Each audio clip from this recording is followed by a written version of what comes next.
Let's try and figure out why Hannah got so upset. The important part are feelings. Pay particular attention to feelings, and Hannah supplied us with an abundance. Her father was critical, and he was emotionally unavailable to Hannah, while Hannah sits there feeling lonely and left out.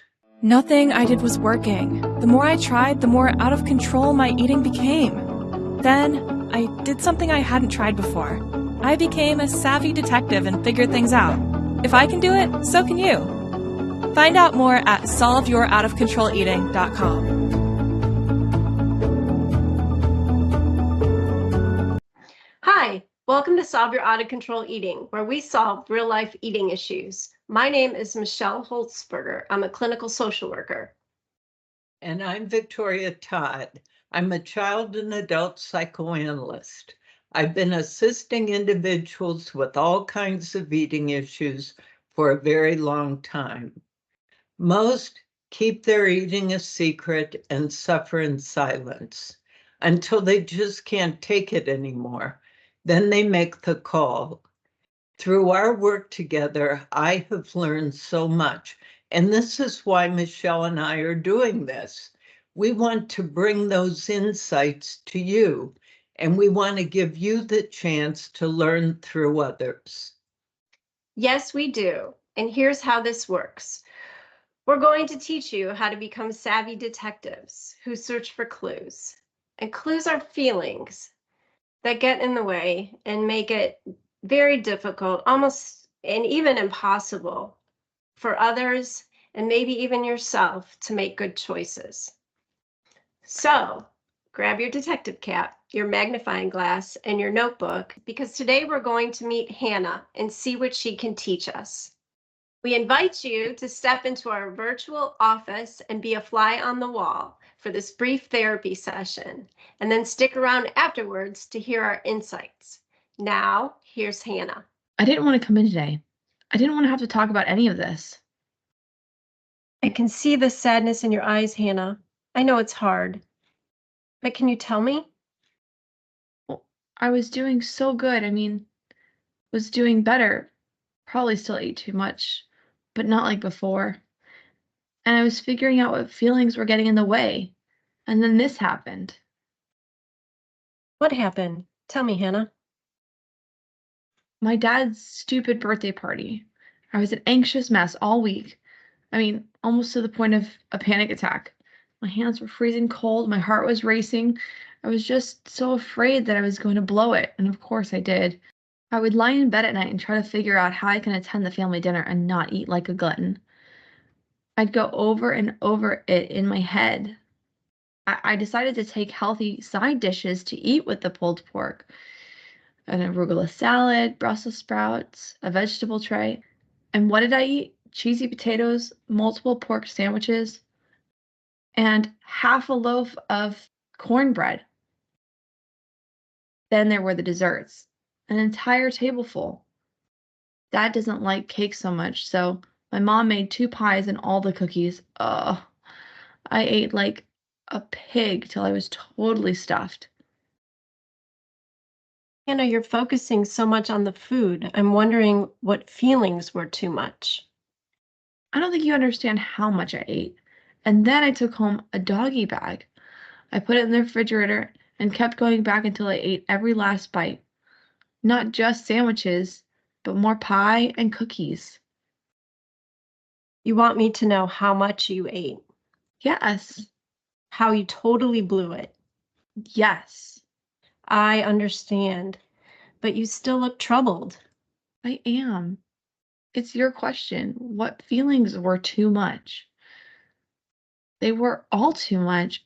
I wonder if it's the house, if it's just jam-packed with too many feelings.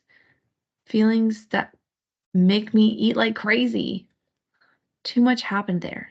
Too many bad memories. Tell me about the bad memories.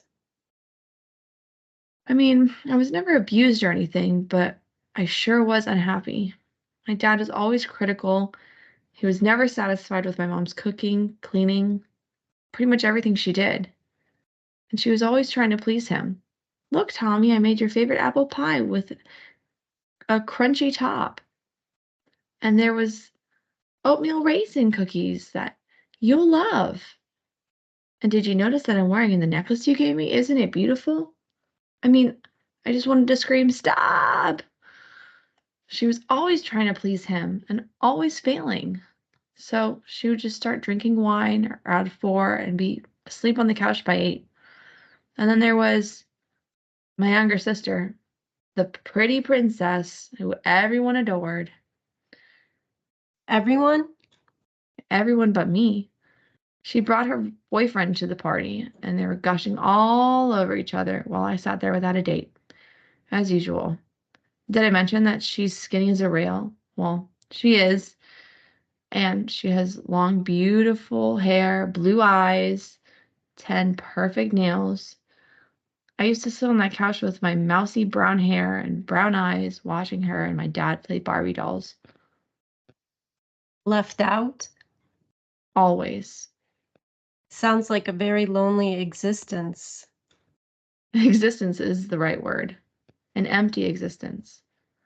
My dad didn't pay attention to me, and my mom would usually drink. She was already slurring her words when my dad's birthday meal arrived.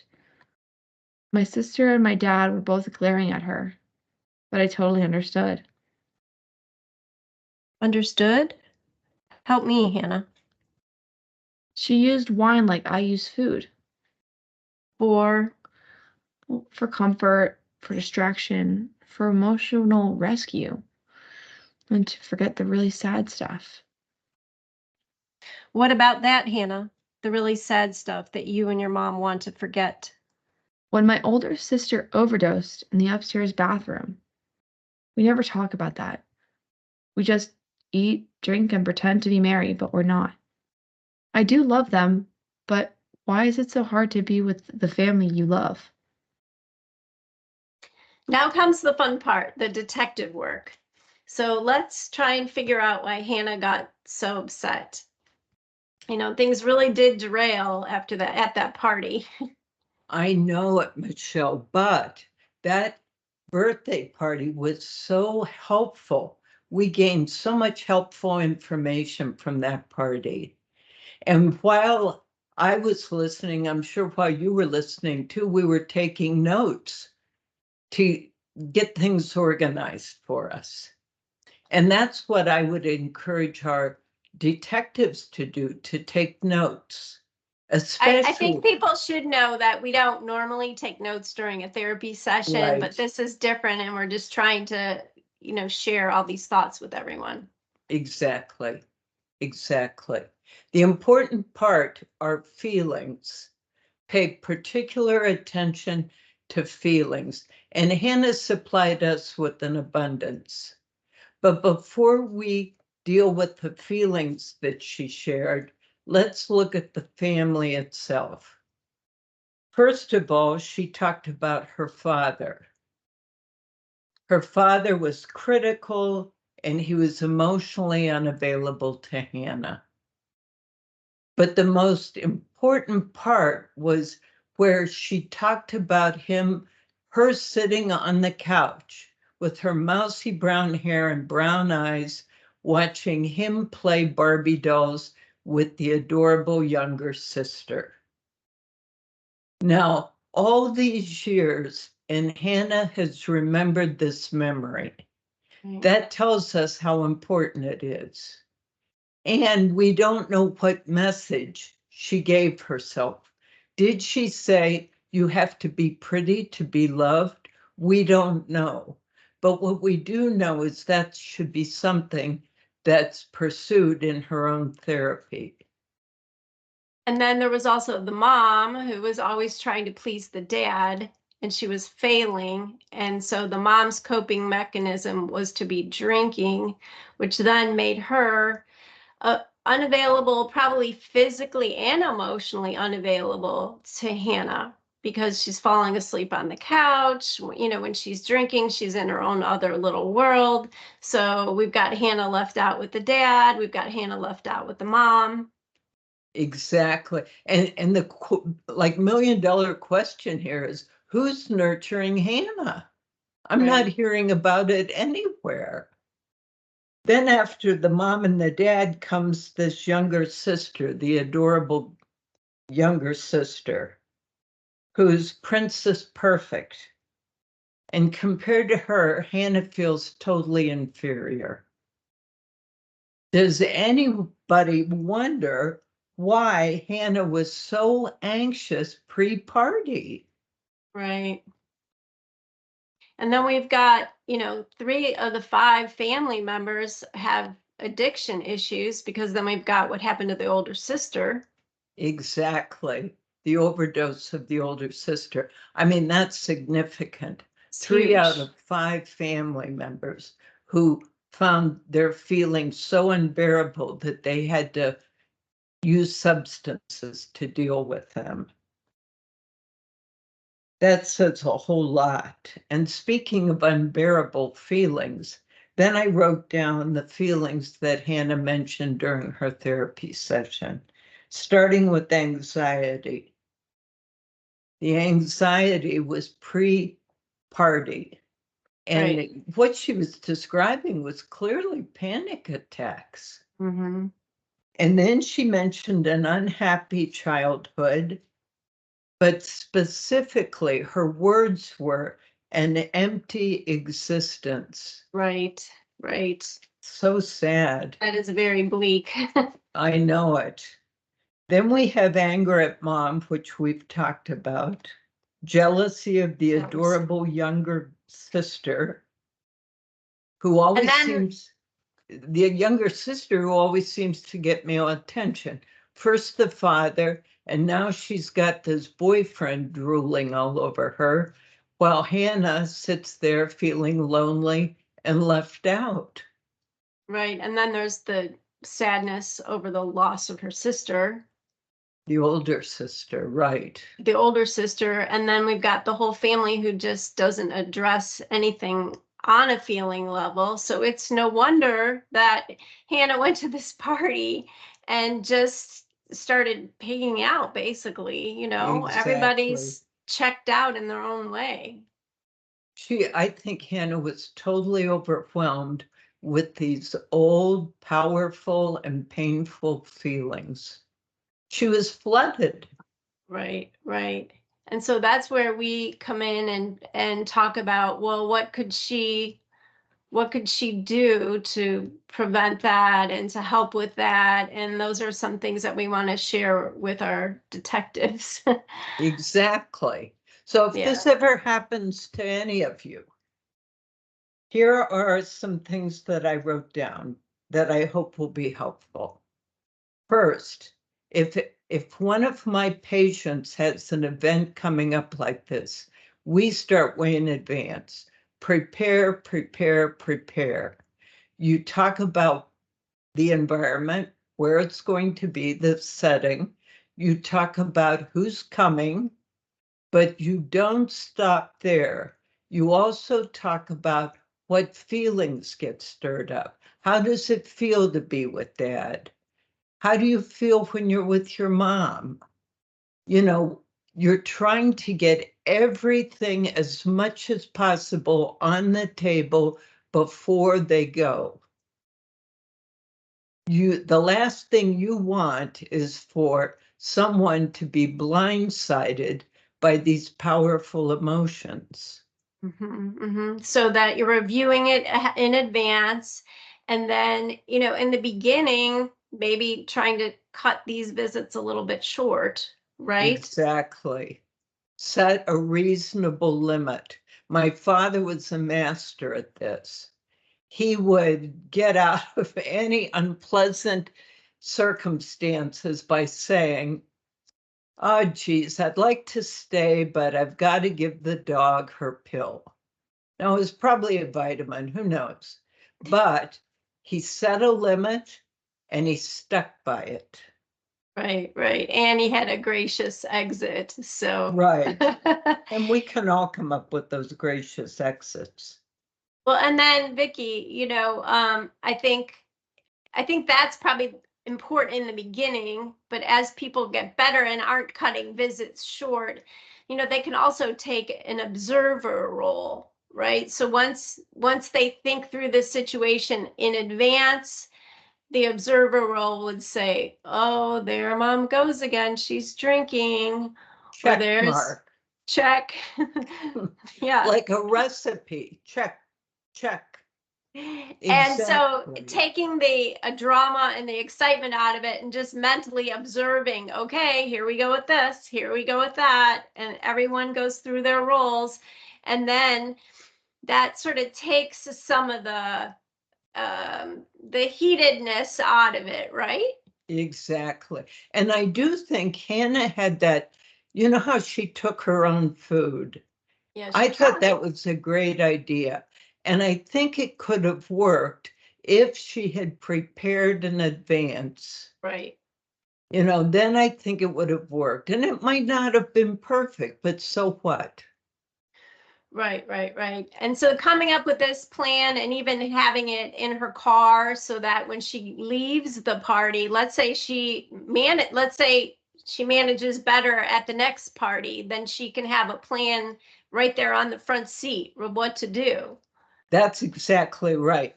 You have to write it down, because when we get anxious, the good thinker doesn't work so good.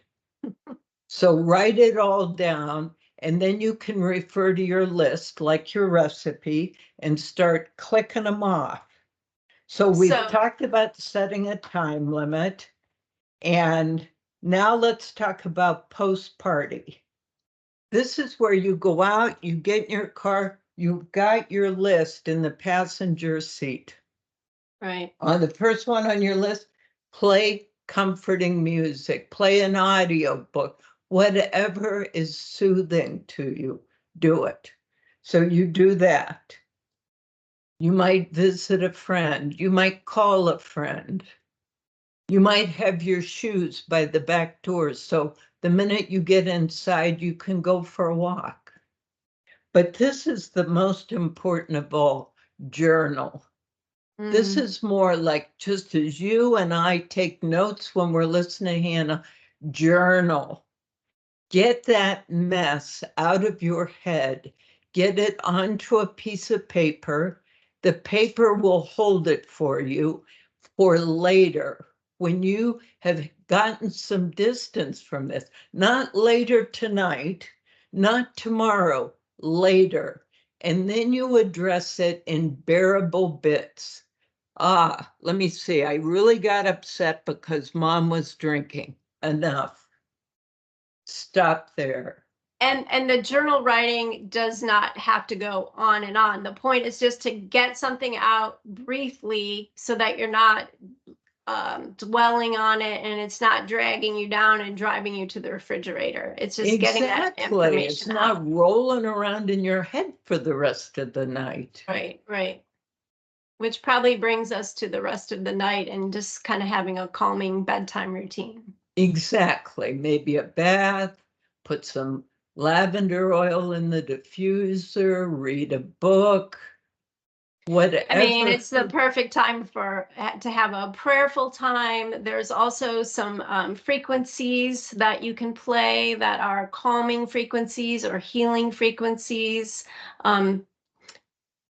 Different techniques to just help you feel more relaxed. Exactly. So as I'm counting, I think we gave them 5 suggestions, maybe more than that. But maybe our detectives at home have suggestions too. And if they write those in the comments, then we can all learn from each other. That sounds great. Yeah, I'm sure there's a lot of good ideas out there. And Hannah, we can all see some of ourselves in Hannah's situation. And so hopefully these ideas will resonate with everybody on some level. So What we would appreciate is if you could like this video and subscribe. And then if you hit the bell, you can be notified of future episodes like Hannah's. And we'll be having some more posted soon. So we're looking forward to seeing you again. And there's more coming soon.